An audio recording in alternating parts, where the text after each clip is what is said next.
So we're playing with this. This is the valve from the Acura exhaust. This is open, this is closed.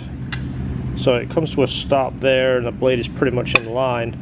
This one appears to be right. This has a little actuator that attaches here. It's a vacuum actuated piece. This guy right here, when you apply vacuum, it pulls this in, which is what opens the valve, just how the factory one works, like here. This one looks good. The one on this side doesn't line up correctly. This has a ton more movement. It moves a lot further, but the valve goes past it. That's where it open would be, and it goes all the way here. And the distance that this moves here, it needs to line up with a rod. It goes way past it. You see that? It needs to start there and go to here. So this isn't going to be in line. If you look at this down here, imagine the rod on there. It's in a completely wrong spot. I don't know how they messed this one up.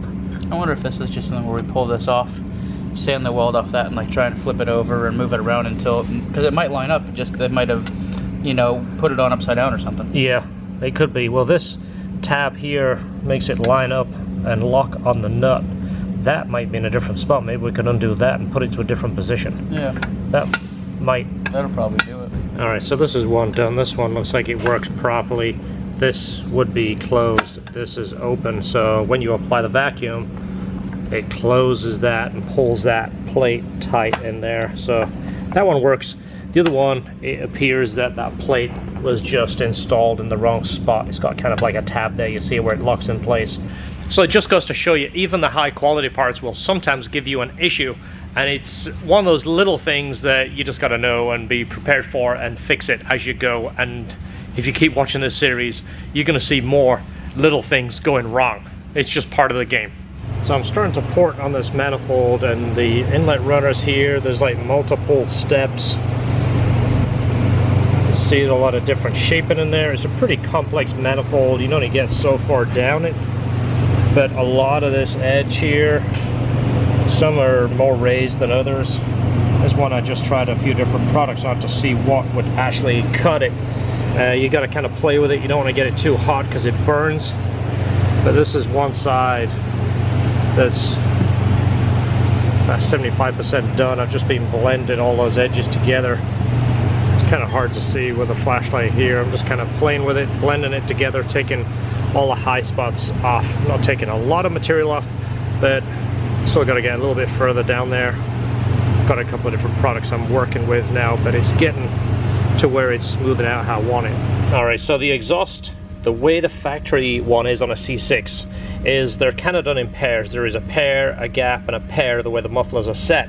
Now the Akropovic, the way it is set up, they're almost evenly placed, which is very similar to the C7, but it doesn't look right in the C6 in my opinion. So this is how the factory setup is right now.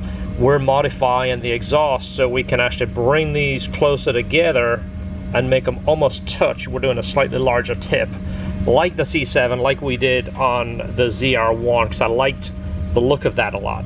So why am I modifying the Acura exhaust when it's supposed to be the ultimate exhaust? I don't like the way it looks. Those big ginormous tips, it's designed to run a 5-inch tip, which I don't like at all. It looks goofy. And when you put a regular size tip on there, it just looks funky and it's way down from the exhaust. I want to show you in a minute because the car is sitting right here, but let's get on with the movie. So basically what we're doing is kicking this tip over and this one over to bring those tips closer together. So this is almost the spacing on the Akropovic, the way it came. These are the tips we're using. They're slightly larger. They're very, very similar to the Corvette look. They got the same kind of shape.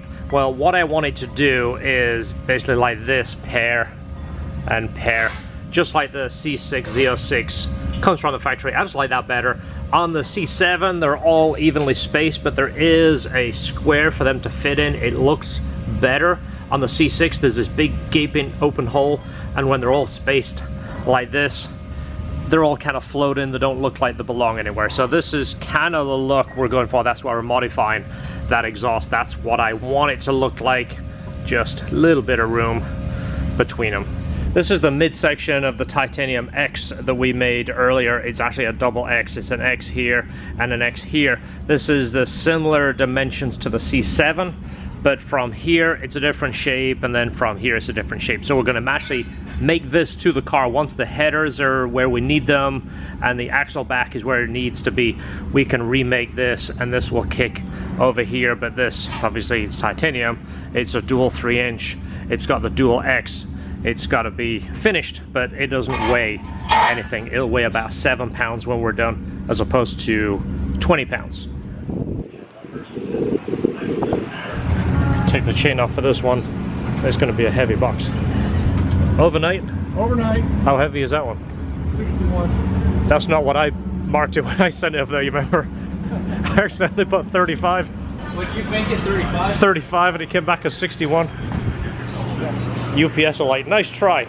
We don't bill you by what you put, we bill you by what we put. Yeah, that's the oldest trick in the book. It only weighs 1 pound. How important it is to package your stuff correctly. We packaged them. I thought I did a pretty good job, but of course, bouncing all the way from here to California, I put some foam between the heads. One head worked its way over and put a little bit of scraping in the other head. Obviously, they send heads out more than I do, so let's see what they do for packaging. Now, they did pack all the used parts in here, so I can kind of show you, the people that are interested in the detail of what some 6,800-mile heads look like and the components, and kind of show you some details of what kind of wear we are looking at with that stuff. So we got valves, keepers, springs, locks, even got the guides here. So we'll take a look at that stuff. These, again, are this hollow stem, sodium filled, very, very light. I don't see an immediate wear on those. A lot of the time you'll see where it's being grabbing on that stem. We'll take a look at these a little bit later, but just at first glance, they actually look pretty good. I had a couple of sets back in the day. I sent a set that had 1,500 miles on it. This was scored so bad it looked like the car had ran without oil. So let's take a look at one head right here. I did show you some pictures. I'll put them in here. I'll show you what the head looked like before, as I'm taking this out of the packet, to give you kind of an idea. Okay, so the heads look absolutely beautiful.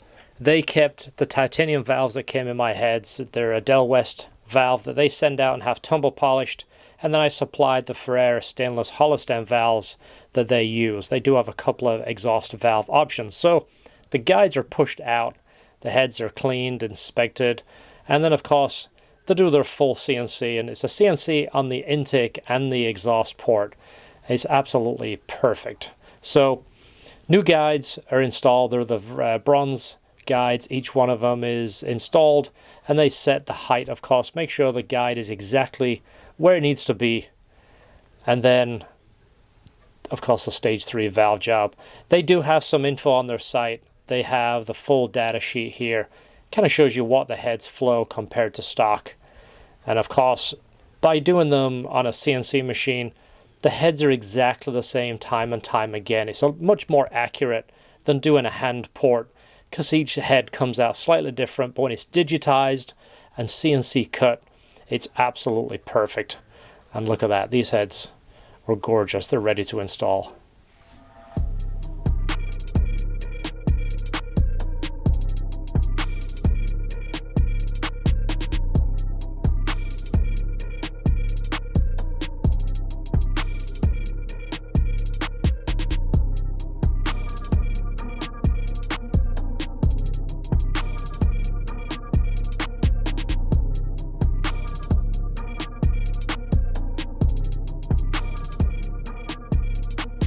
Alright, so looking at the exhaust valves, these are 6 of the valves I just pulled out, and these look better than most. You can see a little bit of the scoring right there on that one. I've seen them much worse. These are actually probably the best ones I've seen. I want to talk to West Coast and see if they can give me any insight or if they did any measuring, but you can see that one right there has some scrubbing on it, and this one a little bit, but nowhere near what I've seen them. I'll show you here the guides. I'm going to put one in the guide and kind of feel it out. It's actually smooth. Typically what you would do is, while this is installed in the head, you would actually do what's known as the wiggle test. You would actually open this valve to the predetermined, you'd measure it in 2 places, one almost closed and then one open, and you'll see actually how much room this has. These, to me, just by kind of feeling it, feel actually very good. And again, 6,800 miles.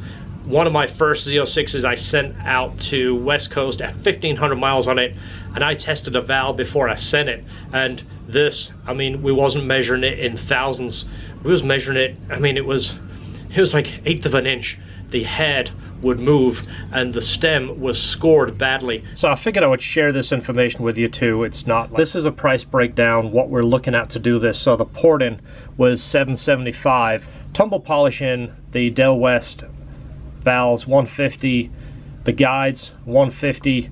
I did surface them 15 thousandths. Want to bump that compression a little bit, plus there was a little bit of a mark on that surface, so that took care of that. Disassemble and assemble, 80 bucks.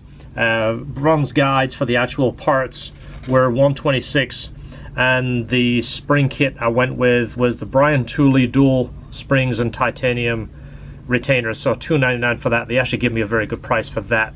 That's about as cheap as I have seen it out there. We didn't really get anything crazy, any kind of special deal. We did get a little bit of a dealer discount just because we've dealt with them for a long time, but this is typically what you're looking at from these guys. And again, top-notch heads, top-notch service. These guys are fantastic. Been using them for over 10 years, and no doubt I'll be using them again.